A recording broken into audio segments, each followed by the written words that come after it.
with sexual tone when I wanna leave alone. So this is why I'm the best, because I'm always prepared for anything. With each thing that you learn, you get a bit more confidence. If I can do it, you can do it too. I have been waiting for you two guys for the past 30 minutes. This shows you the preparing I put into this type of filmmaking. Everything. I even washed the car. I freaking wiped the whole thing through. Now I started polishing. Where are you guys? Nowhere to be seen. So this is why I'm the best, because I'm always prepared for anything. I always show up first and leave last.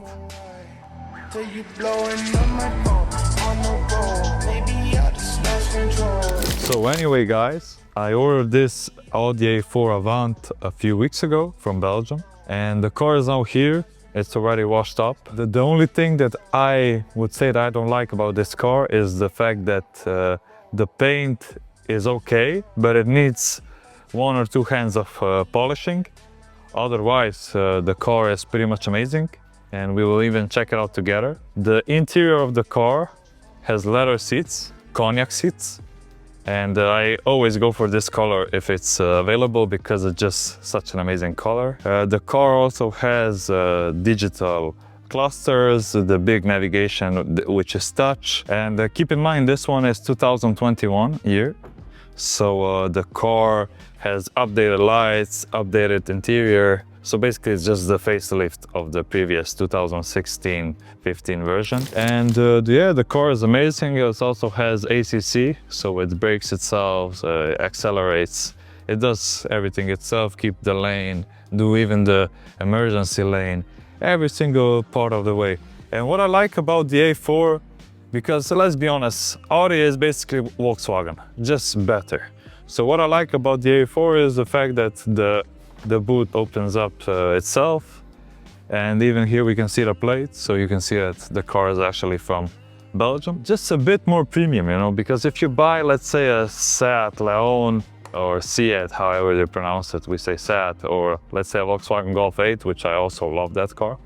It's just that they do not feel as premium as the Audi A4 does. But let's be honest, so is the price, because I bought this car for around 18K, 18.5 with transport, I think. And let's say with washing, with import, it's gonna be around 19.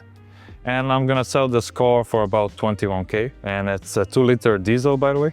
So these are pretty much necessary in the Balkan region where I sell cars. So yeah, these cars sell actually pretty much like this. So it's even hard to buy these cars, and the prices of these cars, let's say in Belgium, have gone up because the demand is actually so high. So it's really hard for me even to get these cars cheap. Even this car is not cheap, like the margin is gonna be like, let's say 10-15%, nothing special. But it is what it is, you know, we have to push, we have to buy cars that sell, not cars that have huge amounts of profits and take 2-3 months to sell. So the only thing you should be doing in Q1, so the start of the year, is actually buy cars that you know are gonna sell and invest in proper cars that people actually need, because this is a prime example of a family wagon which is cheap to buy and is low mileage, not expensive to maintain. So this is the only thing you should be buying. So anyway, let's get forward. What we're gonna do today is already set up everything basically. We're gonna polish the car. I never do this kind of polishing, never, because I'm lazy, first of all, and it costs like 200 to 300 euros to pay someone to do it for you. So imagine, you end up wasting 5-6 hours of your day doing this polish. In those 5-6 hours, if you have the money and the capability, you could be buying 5 more of these cars, or 6 or 7, or maybe buying, I don't know, 10-20 cars. But on a rainy day like this, and plus it's the beginning of the year, so car sales are not booming right now. So when the car is being delivered to you, what you should be doing is checking the paint, because that's the first thing you can actually see. But the most important thing that you have to check is the roof of the car, the bonnet.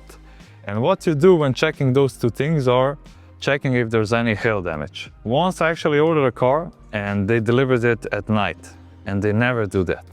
So when they did that, I already knew something is off. So when I got to check the whole car was covered in hail damage. Every single, like I think over 30 holes were in the whole thing. So you should definitely check out the paint. And the next thing that I always check out while the car is running, what's happening under the hood of the car. So let's open up this baby. So this is a 2.0 diesel. So what we always do is check out how much coolant the car has. As you can see, this car has somewhere between minimum and maximum coolant, which is okay. And what I always check is if there's any oil leakage, like spillage. And as we can see here, there's none. To be honest, you don't even need to do it. But I like to do it because if I see a lot of oil on this cover, I see two things. And they're not 100% true, but what I see is, okay, so someone put in oil. Why would someone put in oil? Is the car consuming oil? Is the car, I don't know, is something wrong with the car? And it's not the thing actually, because let's say you haven't done the service for 25,000 kilometers. Yeah, the car will drink up some oil. So let's say some guy that is not as crafty with stuff like this, just put some oil in and he ends up spilling it. That's nothing bad. So it's not something that I would say, oh, the car is bad. But when I see a lot of oil, I like to check if the car actually has some issues. So what I do with the car is I drive it. So I do a service, I swap oil and the filter, and I drive it for, let's say, 500 kilometers, and I really test the car. And if you see that the car is working normally, then you know that the thing is okay. So that's the only two things that I actually do. Check out the car outside, and other than that, you even can't do more than that, because you have to keep in mind that, let's say this car, before it came to me, this car was standing on the lot for 1 month.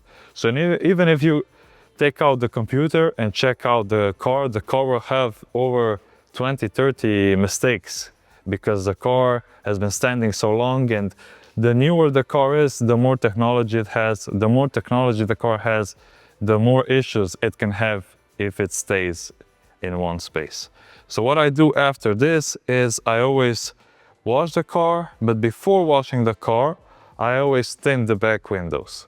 So what I did with this car, tinted the black windows. I mean, I didn't do it, someone else did. So I didn't have any actual work with it.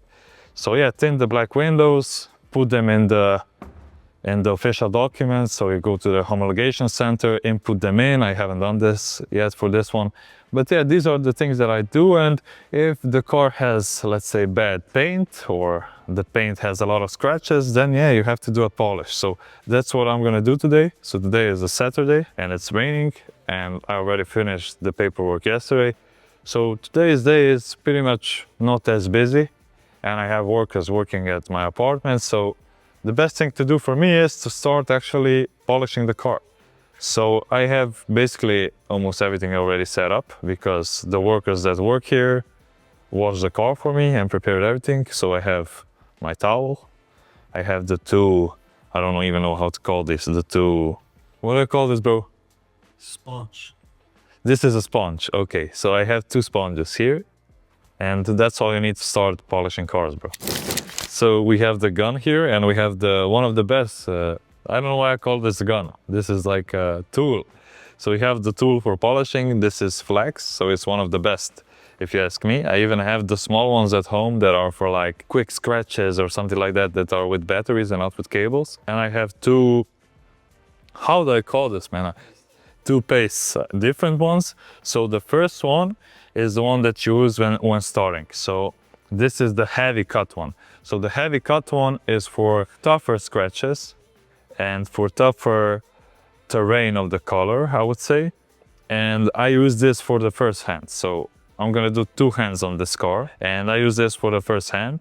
So basically what I do is I just put sponge on the machine. So I'm gonna show you guys. And I never put it at the center. So I always put it a bit to the right or the left, because then when it spins, it goes like a bit, you know, shaken up. And you just take the paste, and now I put the paste on. And what you do is take the tool, always take the cable and put it on your back so it doesn't bother you. And what you do at the beginning is you go to the car and just tap the surface. So just spread out the whole thing and put it to the whole surface that you're gonna start polishing. So I always take small squares. So right now I took a square like this, and that's because I don't like moving a lot.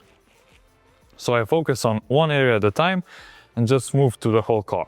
So you put the gun on speed 1, and what you do is you basically just spread the whole thing that you inputted. So the whole paste needs to be spread.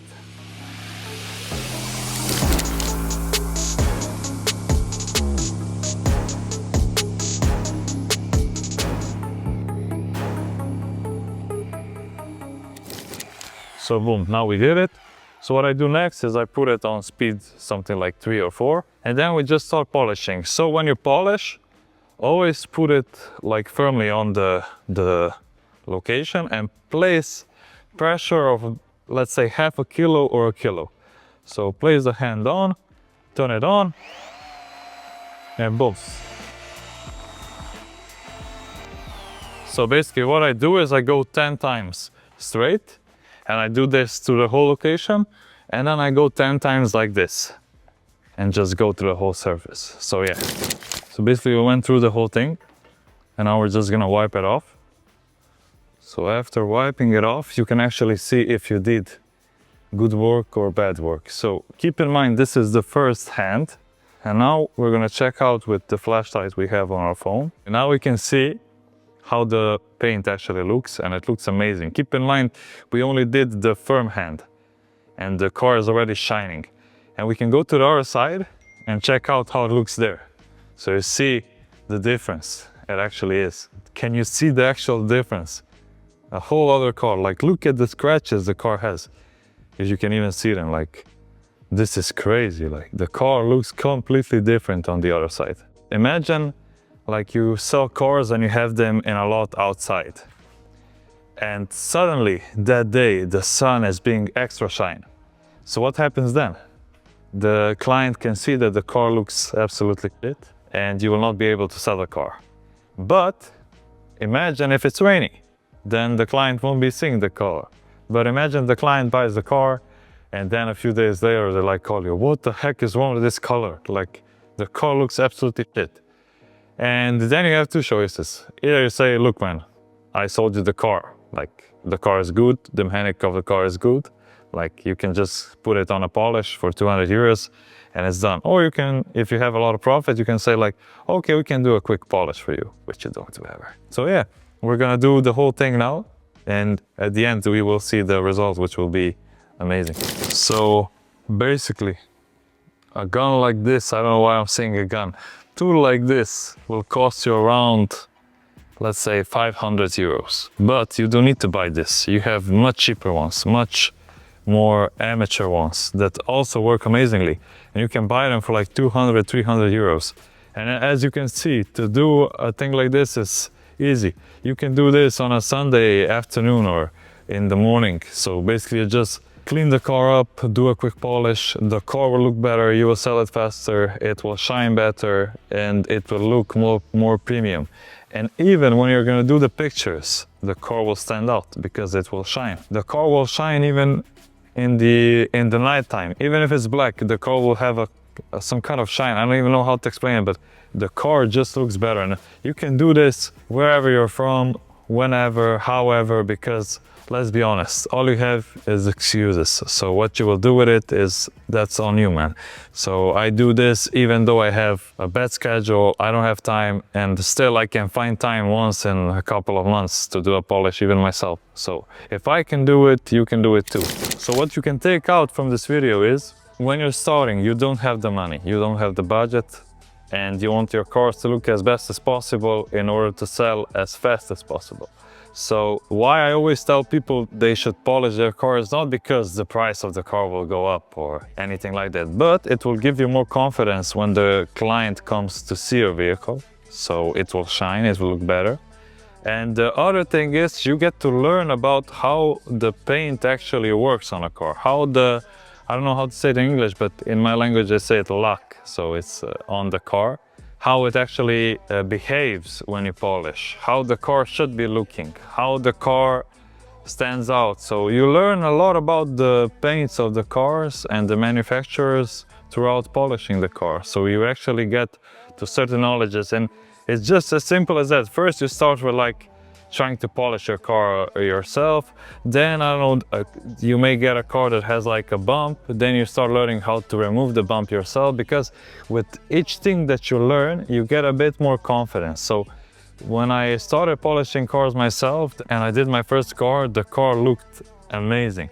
And it sold in a matter of a few days. And it was an expensive car. It was a Audi A6 with 50,000 kilometers, and it was like 2021 or 2020 year. And I sold it for like 35,000 euros back then. So it was quite an expensive car, and the way the car looked, the way the car shined is just amazing. That's why I think you guys should be doing this stuff, because with each thing you learn, you actually get way more knowledge than you might actually think you get.